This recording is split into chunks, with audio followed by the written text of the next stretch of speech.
So Raid dropped a new video. They gave us all the information yesterday, but they dropped a new video talking about the 2 new bosses. Let's see what they've got to say about it. That's coming in the latest rotation of the Doom Tower. You should know the drill by now. With the new tower rotation comes new affinities in all boss battles. It's actually something I often forget about. We've got new affinities on the other bosses as well. This is only the 3rd time we've had a new rotation, so we might actually have to change up almost all of our teams. So yeah, it's going to be interesting to see what they do with that. Different enemies on every floor and new challenges for secret rooms. You think we're still going to have the more 2 floors? We still have the more 2 floors taking us down? And, of course, 2 vicious new bosses and 2 awesome new artifact sets. Nice, now, yeah. Let's get into those bosses. Our first new powerhouse is Bommel the... Actually, if we just go back a bit, we should be able to see the affinities there, can we? So we've got magic affinity on the Griffin. First new powerhouse is Bommel the Dreadhorn. He's big, he's scary, and he's got an explosive temper. You're not going to like him when he's angry. Let's skip past his default attack and start with his 3rd and most important skill, Rain of Bombs. First, it strips all the buffs off your team. Then it hits everyone for a hefty chunk of damage and covers your team in bomb debuffs. 1 bomb to start with, then an extra bomb for each buff the skill. How nutty is this ability, right? Any buffs, you get absolutely wrecked. Any buffs, you get absolutely wrecked. This is nasty. Skill removed. And there's almost nothing that can save you from these bombs. They can't be blocked, and once they're on you, they can't be removed. It doesn't say at any point, though, they can't be resisted, so I feel like resistance could be an option here. You can't cleanse them, so there's no point bringing that cleanser in. I guess Doom Priest is slightly less valuable here than anywhere else. You're stuck with them until they go off. So this video is sponsored by Gemstone Legends, a new free-to-play friendly puzzle RPG game. It's really fun, actually, really challenging as well. And you will see a lot of the features remind you of Raid Shadow Legends, which is pretty cool. So what are you waiting for, guys? You can download it right now. There's a QR code that you can scan and download the game via that. It goes through my link, or there's going to be a link in the pinned comment down below. If you download the game and get through the tutorial, Gemstone Legends are also giving us a pack worth $50. And you will get this epic hero Moralia as well. So if you download via my link, it does support my channel. It does help me with these type of collaborations. I'm actually in Region 8, as you can see here. I'm actually going to set myself up for a multi-battle, and then we're going to come back to it a bit later on. You can set up multi-battles really similar to Raid, and basically I'll be leveling my champions and gaining gear whilst I talk about the other stuff in this video. But despite his name, bombs aren't the only trick up Bommel's mighty sleeves. His next skill, Magma Flood, is an AoE attack that places HP burn debuffs on your entire team. Though the bombs still matter here, every champion that takes damage from this HP burn debuff takes more damage for every bomb they have on them. Yikes. Block debuff. That's nasty, right? That is actually nasty. Back the affinity here looks like he's forced. days ago. Debuffs can help you against this at least. Removing debuffs doesn't do anything about the bombs, but it will remove HP burn. Both of these devastating skills are made worse by Bommel's default attack. Just wondering, you can't remove them, you can't decrease the duration of them. I wonder if someone like some of the champions that can throw debuffs back at enemies can actually send debuffs back at him. I wonder if they could transfer their own bombs back at the boss. Decrease attack will definitely reduce the effectiveness, yeah. Yeah, because bombs are fully based on the enemy's attack. So, yeah. Lyssandra's who I was thinking of, actually, Jaywiz, yeah. Achak will be good here as well. Although Achak puts out buffs, puts out 2 buffs on everyone, so you maybe would have to turn that ability off. Stimfos takes all debuffs on himself, then transfers them everywhere. Ah, okay, yeah. And block buffs, it doesn't talk about block buffs being immune, so that could be big as well to stop him getting his increased attack. His first skill, Ruinous Crush, hits your whole team like you'd expect, but it also ticks all the HP burn and bomb debuffs on the champions it hits. It can easily set off your bombs and burn your champions to ash. And we're not even done yet. Bommel the Dreadhorn also brings something a bit bigger to the party. Bommel's 4th skill is Dread Minions, and when he uses it, he places an unremovable increase attack buff on himself and summons more explosives. Big one this time. You can't remove the increase attack, but I think you can stop it going on in the first place. Meet the Dread Bombs. They're like regular boss minions, but with one simple job: blow up and deal serious damage. When a Dread Bomb gets a turn, it explodes, hitting your entire party and dealing damage equal to 40% of each champion's max HP, ignoring defense and shields. So if 3 go off... Ignores defense, ignores shields, 40% of your health. Damn, that's a lot of damage. That is a lot of damage. In a row, that's it for your team, no matter how tough you are. These Dread Bombs are immune to just about everything. Most debuffs bounce right off, you can't affect their turn meter, and they're immune to regular damage. The only thing you can do to them is freeze them and burn them. Freezing a Dread... So you can't do any damage to them. All you can do is freeze them or burn them. Burn them will mean that he's ticking for damage. Freeze them will mean that they do less damage to you. So I think those AoE freeze champions are going to come in big here. Bomb is actually a really good idea, as it halves the damage they deal. 20% max HP instead of 40%. Achak burns and freezes. Putting HP burn debuffs on them, or on Bommel, is less than smart though. It's never smart to burn a lit fuse. Every time an HP burn debuff goes off, every Dread Bomb on the field will fill 20% of their turn meters instead of taking damage. Ooh. That's actually interesting. So if you're burning the bombs, yeah, he's taking damage, but you're also going to pop his Dread Bombs quicker. That's actually nasty. Blue Bear, how you doing, man? Thank you for the subs. 5 gifted subs. Thank you, mate. Suddenly, they're not nearly slow enough. Like I said, Dread Bombs are a nasty surprise if you're not careful. And you might have to deal with a lot of them. In addition to summoning them directly with the Dread Minion's skill, Bommel also summons a Dread Bomb every time you reduce his turn meter. That's a lot of Dread. You've got that to... You know what's actually tricky here? So many people build champions with masteries that's got that evil eye. So the A1, you just drop a bit of turn meter. I came into this trouble the other night on Doom Tower. So many people do it. You'll be spawning 4 or 5 bombs before you even start, unless you go in and actually change masteries up and get that mastery out of your team. So that's something to watch out for. I found the same thing against Griffin on my free-to-play the other night. I was thinking, do I need to change all of my masteries up here? Because the Griffin was just stunning up my champs. But this is even worse. You push his turn meter back, you're spawning these bombs. To deal with, but let's talk about Bommel's unique passive skill, Pressure Wave. So, Bommel loves bombs. So if you place a bomb on him, he's cool with it. And he even takes extra damage because he loves them so much. But anytime you place any other debuff on Bommel, he counters them by placing another unblockable bomb on the champion that debuffed him. To make matters worse, this passive makes it so that when any of the Dreadhorn's bomb debuffs go off on any of your champions, there's a 50% chance every other champion on your team will get stunned. Ouch. That's actually really, really nasty as well. It might just be a resistance fight where you bring in bomb champs, which is cool, albeit there's actually not that many bomb champs in the game. And it's quite hard for us to have a roster that's going to be able to deal with this, I think. So that's Bommel the Dreadhorn, and he really is a monster. I won't lie, this is a tough fight.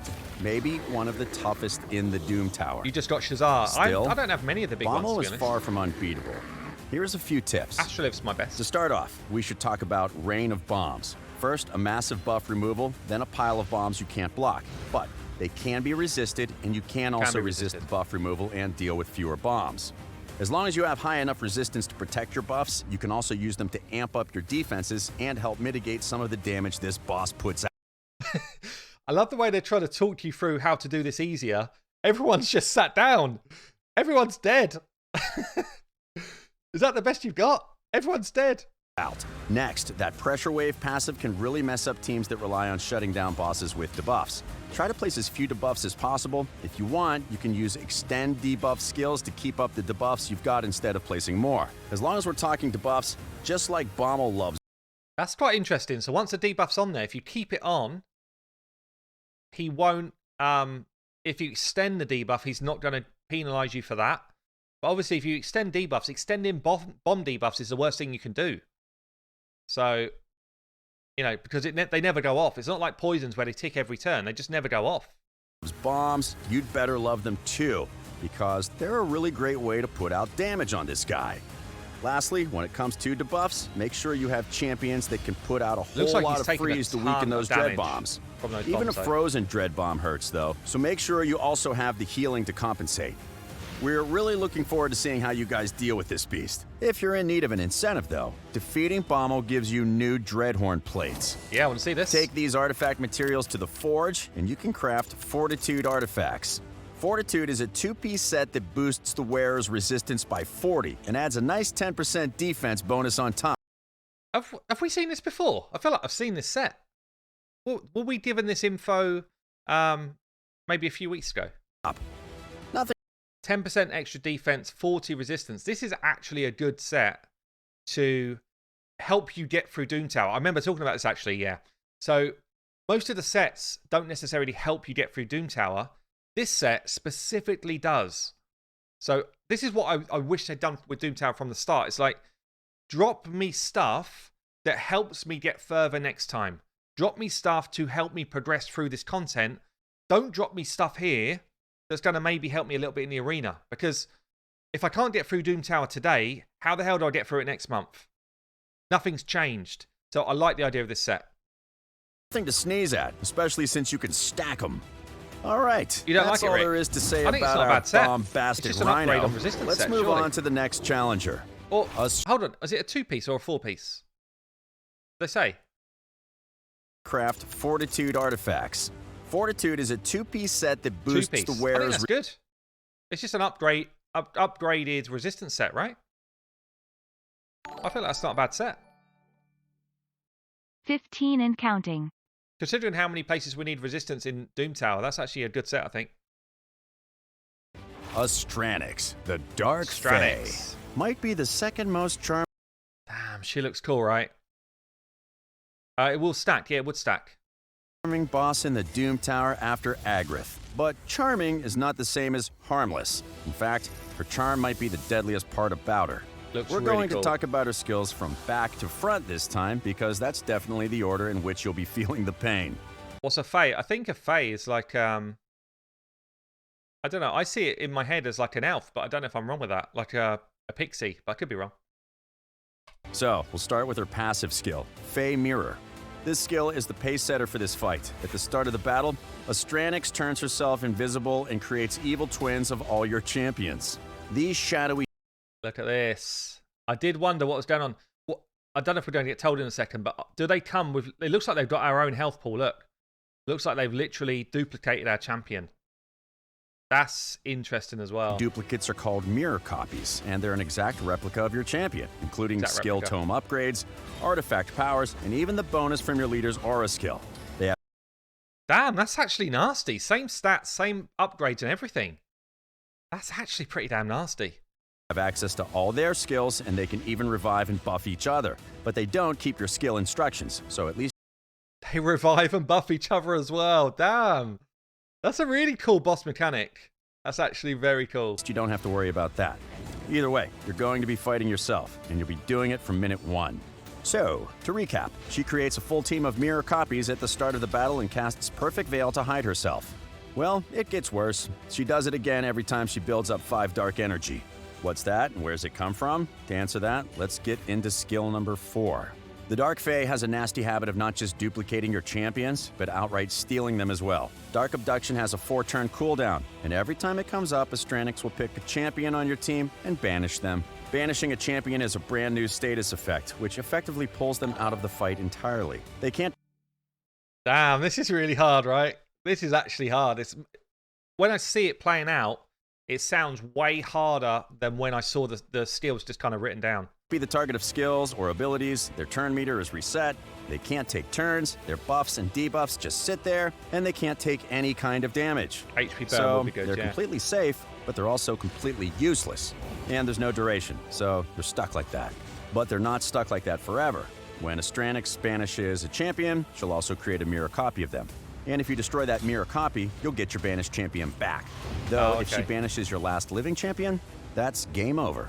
Oh, and every time she casts Dark Abduction, she also gains a point of dark energy, which means she can also instantly trigger her Fae Mirror passive skill. If that happens, you'll be down a champion, and you'll have an entire team of mirror copies to fight. So, get ready for a tough fight. At least Fey Mirror doesn't banish anyone else, so you won't lose another champion, and each champion can only have a single mirror copy.